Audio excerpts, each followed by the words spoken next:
People often come to yoga to escape suffering, or recover from burnout, or confusion, or be healed of some trauma, which all amount to the same. And they discover that the way to do that is to lead a pure life, to realize God, to be liberated from Maya. And they come to realize that those are all the same.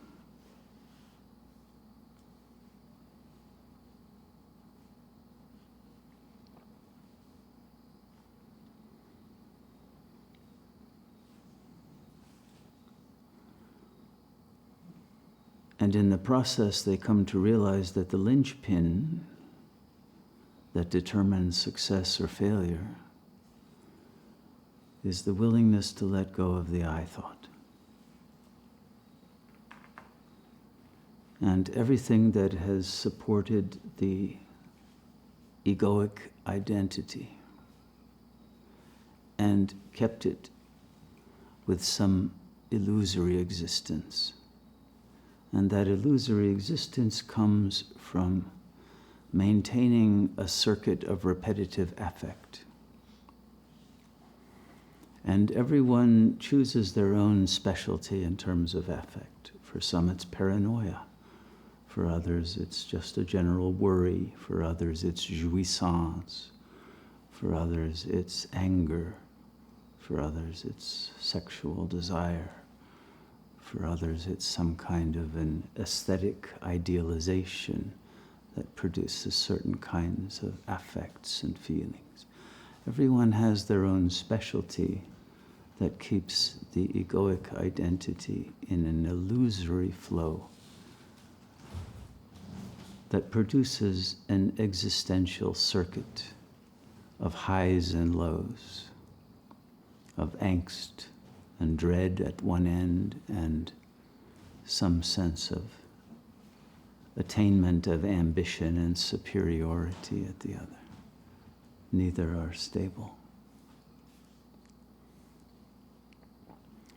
And eventually that circuit itself becomes recognized as the source of suffering, and that it is futile in terms of leading to any breakthrough,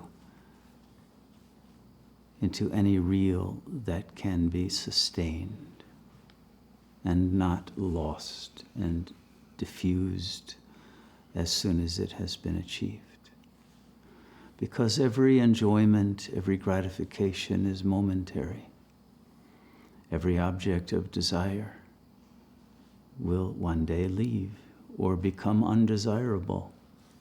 From one moment to another, an object of desire becomes an object of repulsion. And so the desire to be an object of desire becomes the source of suffering. And the desire to possess objects of desire becomes the source of suffering. Because everything is a flux, and its values change from positive to negative, and what appears disappears. And what is attractive becomes repulsive, and desire turns into remorse. It doesn't take a great many years of experience for this mapping of the plane of reality to have been accomplished. And yet, even though that futility has been recognized for a long time, people hold on to it and continue to play the game, although the returns are diminishing and the negative side of the ledger keeps increasing. And as the body ages, there's less and less jouissance that can be attained and more suffering. And eventually the balance becomes such that one wants out of the game. The resistances are less. But one cannot escape the game if one does not recognize that there is an outside to the game. And for the ego, there is no outside. The game is all there is.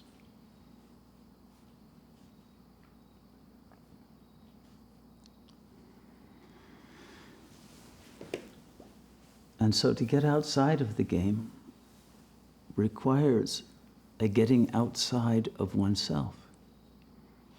And because oneself is produced by affect, and the affect is produced by signifiers, one must get outside of language, outside of thought, outside of the mind that one thinks of as one's own, but is only one's own because of the illusion of the I thought.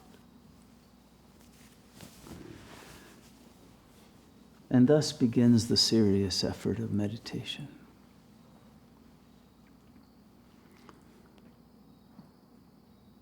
At some point, if one's heart is opened to that presence and intelligence that lies beyond the ego mind,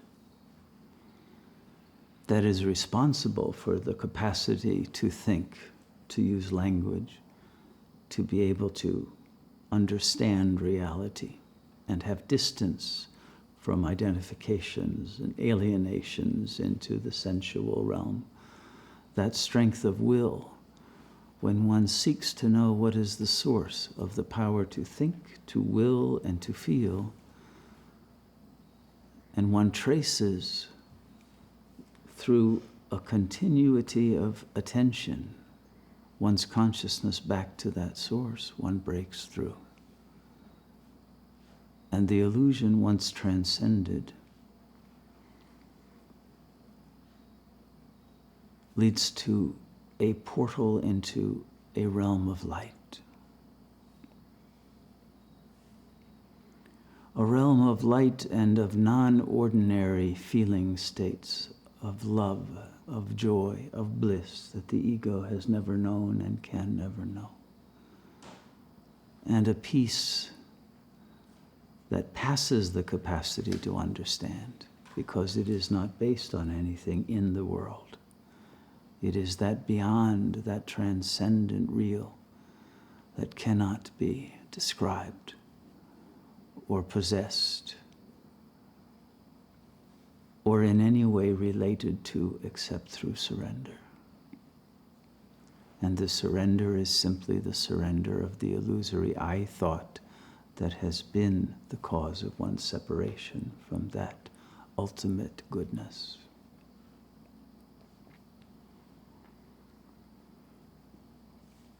And as the tendency to flee from this goodness back into the known realms of the circuit of the ego's desire and fear and remorse,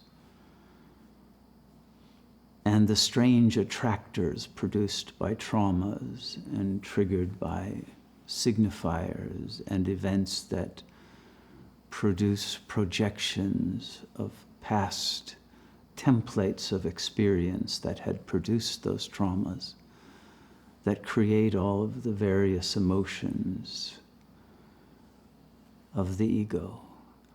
And all of that is seen with a detached eye from this higher inner space, this deeper depth of awareness.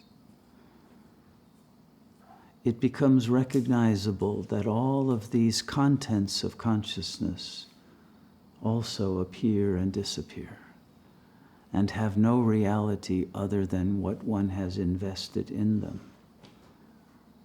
And through the simple process of disinvesting, of losing interest, of not caring to going around that merry-go-round or roller coaster ride any longer, but simply staying in the coolness and the calmness and the transcendent peace and recognition of goodness and love and truth begin to override the habit patterns of loss of that sweetness of being into the sour and bitter existence of the ego. And the choice becomes a choiceless letting go of an I thought that has no function, that is only the producer of all of the suffering that has been plaguing one's consciousness. And in that very instant of the letting go, peace fills the heart and the mind.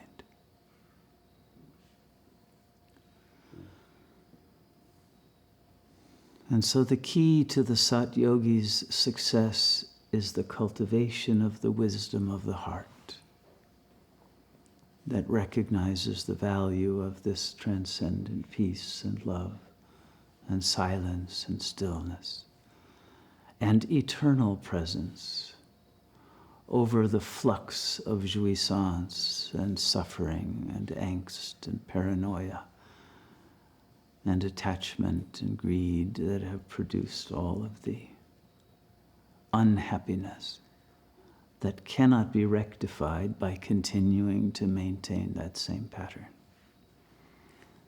And eventually the wisdom of the heart overcomes the ego's desire to get more, because more turns out to be less.